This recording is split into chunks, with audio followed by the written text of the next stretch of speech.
பேரவைத் தலைவர் வாயிலாக நான் கேட்டுக்கொள்வது, தயவு செய்து இந்த ஃபைல்ஸ் எல்லாம் சீக்கிரம் பிரிச்சு பாருங்க. ஏதாவது குற்றச்சாட்டு இருந்தா, அதில் ஆதாரம் இருந்தா, யாராக இருந்தாலும் அவர் மீது நடவடிக்கை எடுங்க.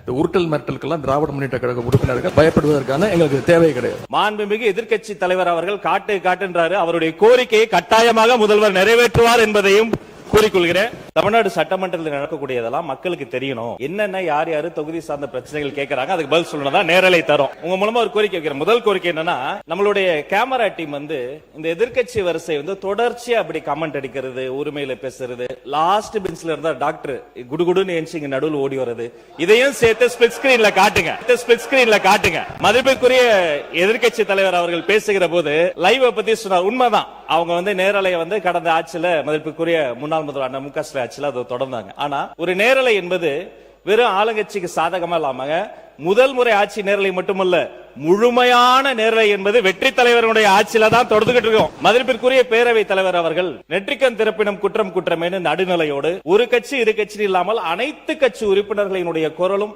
இந்த குரலற்றவர்களின் குரலாக இருக்கக்கூடிய அனைத்து கட்சிகளினுடைய குரலும் பதிவாக வேண்டும் என்பதற்காக தான் சிறப்பாக செயல்பட்டு இருக்கீங்க. யாரு எந்த கட்சியை சார்ந்தவர்கள் மரபு மீறி எந்த வார்த்தை சொன்னாலும் நீக்கக்கூடிய நடுநிலையான சபாநாயகர் இந்த மாமன்றத்துக்கு கிடைத்திருக்கிறது என்பதை நான் சுட்டிக்காட்டுகிறேன். கடந்த 2 ஆண்டு காலமாக இந்த நேரலைய அரசுக்கு சொந்தமான ஆல் இந்தியா ரேடியோவிலே கொடுக்காம நிறுத்தி வைத்ததாகவும், நீங்க கொடுப்பீங்களான்னு மதிப்பிற்குரிய பேரவைத் தலைவர் கிட்ட நான் இருக்கும்போது கேட்டாங்க.